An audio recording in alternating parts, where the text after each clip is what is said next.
கிறிஸ்துவுக்குள் பிரியமானவர்களே, ஆண்டவராகிய இயேசு கிறிஸ்துவின் நாமத்தில் உங்கள் யாவரையும் அன்போடு நாங்கள் வாழ்த்துகிறோம். இந்த லெந்து காலத்திலே சாமுவேல் பவுல் ஐயர் எழுதிய ஆத்துமநேசரின் அங்க மகத்துவத்திலிருந்து சிலுவை தியானங்களை நாம் கேட்டு வருகிறோம். இந்த நாளிலும் ஆத்துமநேசரின் கண் என்கிற தலைப்பின் கீழாக 22ஆம் தியானத்தை நாம் கேட்க இருக்கிறோம். இதை தொகுத்து வழங்குகிறவர் reverend David Paramanandam, Diocese of Bombay, Church of North India, Mumbai, India. Produced by Gamaliel Bible College, Mumbai, India. இந்த நாளின் தியானத்திற்காக நாம் ஜெபம் செய்வோம். எங்கள் அன்புள்ள பரமபிதாவே, ஆத்துமநேசராகிய இயேசு கிறிஸ்துவின் திருப்பாடுகளை தியானிக்கும் இந்த வேளையில் எங்களோடு இரும். சிறப்பாக அன்பின் ஊற்றாகி உமது திருக்குமாரனின் பரிசுத்தமான திரு கண்களை எண்ணி உம்மை துதிக்கிறோம். ஆண்டவரே, லாசருவின் மரணத்திலும் எருசலேம் நகரத்தை கண்டு மனதுருகி அழுத உமது கண்களை நினைக்கிறோம். படையில் பயத்தோடு இருந்த சீஷர்களுக்காக பாரத்தை சுமர்ந்து களைப்பினால் தூங்கின உமது கண்களை தியானிக்கிறோம். பரிசுத்தத்தின் தேவனாகிய நீர் ஒருபோதும் பாவத்தை பாராமல் அதை பகைத்தீர். அதே கண்களால் பேதுருவை நோக்கி பார்த்து அவன் மனம் திரும்ப செய்த உமது அன்பின் பார்வையை நாங்கள் போற்றுகிறோம். இந்த தியானத்தின் வழியாக உமது பரிசுத்த பார்வையில் நாங்கள் நிலைத்திருக்கவும், எங்கள் பாவ சிந்தைகளை உமது திரு இரத்தத்தால் கழுவும் கிருபை தாரும். மீட்பர் இயேசுவின் நாமத்தில் ஜெபிக்கிறோம் பிதாவே, ஆமேன்.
ஆத்துமநேசரின் அங்க மகத்துவம் தியானம் 22. ஆத்துமநேசரின் கண் முதலாம் பாகம். இந்த நாளின் தியானத்திற்கான வேத வசனங்களை வாசிக்கிறேன். இயேசு சமீபமாய் வந்தபோது நகரத்தை பார்த்து அதற்காக கண்ணீர் விட்டார். அவர் மாம்சத்தில் இருந்த நாட்களில் பலத்த சத்தத்தோடும் கண்ணீரோடும் விண்ணப்பம் பண்ணி வேண்டுதல் செய்தார். கப்பலின் பின்னணியத்தில் அவர் தலையணை வைத்து நித்திரையாயிருந்தார். அவருடைய இருதய கடினத்தின் நிமித்தம் அவர் விசனப்பட்டு கோபத்துடனே சுற்றிலும் இருந்தவர்களை பார்த்தார். இந்த வேத வசனங்கள் லூக்கா 19:41, எபிரேயர் 5:7, மார்க்கு 4:38, மார்க்கு 3:5 இந்த வசனங்களை காணலாம்.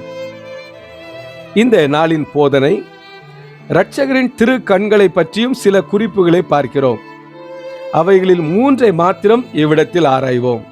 முதலாவது, இயேசுவின் கண் அழுதது. இயேசு 3 தரம் கண்ணீர் விட்டதாக அறிகிறோம். லாசருவின் மரணத்திற்காகவும், எருசலேமுக்காகவும், சர்வலோகத்திற்காகவும் இயேசுவின் கண் கண்ணீர் விட்டிருக்கிறது. எபிரேயர் நிருபத்தில் அவர் கண்ணீர் விட்டதை பற்றி சொல்லிய குறிப்பு கெத்செமனேயின் கண்ணீரை விசேஷித்து குறித்தாலும், மாம்சத்தில் இருந்த நாட்களில் என்ற வார்த்தைகள் அவர் ஜீவகாலத்திலெல்லாம் சர்வலோகத்துக்காக தாம் ஏற்றுக்கொண்ட பெரிய வேலையை நினைத்து கண்ணீர் விட்டார் என்று காட்டுகிறது. இந்த 33 வருடத்திலும் அவர் சிரித்ததாக யாதொரு குறிப்பும் நமக்கு தெரிகிறதில்லை. ஒரே தரம் ஆவியிலே களி கூர்ந்தார் என்று மாத்திரம் அறிகிறோம். இரண்டாவது, இயேசுவின் கண் தூங்கினது. அவர் தூங்கினதாக வருகிற இந்த ஒரே குறிப்பு வீட்டுக்குள் அல்ல, ஊருக்குள் அல்ல, மலையில் அல்ல, கடலுக்குள் கப்பலே அவர் தூங்கிவிடும் கட்டிலுமாய் இருந்தது. அப்பொழுது படகு நிற்காமல் ஓடிற்று, மேலும் கடலின் பெருங்காற்று உண்டாயிற்று. மூன்றாவது, பாவ வெறுப்பை காட்டினது. நமது இரட்சகர் தமது ஊழிய காலத்தில் 7 அற்புதங்களை ஓய்வு நாளில் நடப்பித்தார். ஓர் ஓய்வு நாளில் அவர் அற்புதம் செய்ய போகிறதை இட்டு ஜனங்கள் அவர் மேல் குற்றம் சாட்ட வந்திருக்கிறது அறிந்து அவர்களுடைய இருதய கடினத்தின் நிமித்தம் தமது கண்களினால் கோபமாய் பார்த்தார். இன்றைய தியானம், ஆத்தும நேசரின் கண் அழுதது என்ற வார்த்தை என் கண்ணீரை ததும பண்ணுகிறது. எல்லோருடைய கண்ணீரையும் துடைத்து அவர்களை மகிழ்ச்சியினால் இடைகட்டுகிறவர் அழுகிறார். இரட்சகா, உம்முடைய கண்கள் சத்தியத்தை அல்லவோ நோக்குகின்றன. சத்தியத்தை அநியாயத்தினாலே அடக்கி போட்ட எருசலேமை கண்டவுடனே நீர் மனம் தாழாமல் அழுகிறீர். என் ஆத்துமாவாகிய ஞான எருசலேமுக்காக நீர் எத்தனை தரம் அழுதிரோ. என் இருதய உம்மை அழச் செய்து முது திருக்கண்களை நீராக பிழிகிறது. எனக்கு கிடைத்த இரட்சணிய காலத்தை நான் ஆதாயப்படுத்திக் கொள்ளவில்லை என்கிற ஆற்றாமை உமக்கு உண்டு. நானோ வெயிலில் வைக்கப்பட்ட களிமண்ணை போல கெட்டியாகி கடின இருதயம் அடைந்திருக்கிறேன். நீரோ எனக்காக நெருப்பிலிட்ட மெழுகை போல உருகி அனுதாபப்பட்டு கண்ணீர் சொரிகிறேன். ஏனெனில் என் அழிவின் தன்மையை நான் அறியாவிட்டாலும் அது உமக்கு நன்றாய் தெரியும். உம்முடைய ஆவி என் நிமித்தம் பட வேண்டியதை எல்லாம் சகிக்க மனதுள்ளதாயிருந்தது. ஆனால் என் பலவீன மாம்சத்தை எடுத்ததை இட்டு தூங்காமலும் உறங்காமலும் இருந்து இஸ்ரவேலை காக்கிற நீர் தூங்கினீர். நீர் தூங்குகையில் கடலும் அலையும் பெருங்காற்றும் தங்கள் அதிகாரத்தை கொண்டு சீஷரை பயன்படுத்தின. இரட்சகா, இதை நான் அடிக்கடி என் ஆத்துமாவில் உணர்கிறேன். நீர் உமது கண்ணை மூடும் பொழுது நான் மிகவும் பாடுபடுவதுண்டு. பிசாசு, பாவம், உலகம் என்னும் சத்துருக்கள் நான் இராமலே போகத்தக்கதாக எனக்கு விரோதமாக எழும்புகிறார்கள். ஆகையால் இரட்சகா, அடியான் முகமாய் உமது கண் ஒரு நாளும் ஒரு நிமிடமும் ஒரு நொடியும் மூடாதிருக்கும்படி மன்றாடுகிறேன். ஜெபம் செய்வோம். இரக்கமுள்ள இயேசுவே, பாவத்தை பாராத சுத்த கண்ணனே, சத்தியத்தை நோக்கும் நீதியுள்ள தேவனே, பாவியாகிய என் மேல் இரக்கமாயிரும்.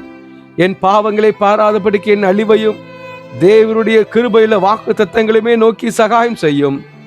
நான் என் பாவத்திற்காக அழுது கண்ணீர் விட்டு மனம் திரும்பி புது ஜீவ மார்க்கத்தில் வழி விலகாமல் சென்று முது பரம ராஜ்யத்தின் படிகளில் ஏற கிருபை செய்ய வேண்டும் என்று பிதா, குமாரன், பரிசுத்த ஆவியானவரின் நாமத்தினாலே வேண்டிக் கொள்கிறோம். ஆமேன்.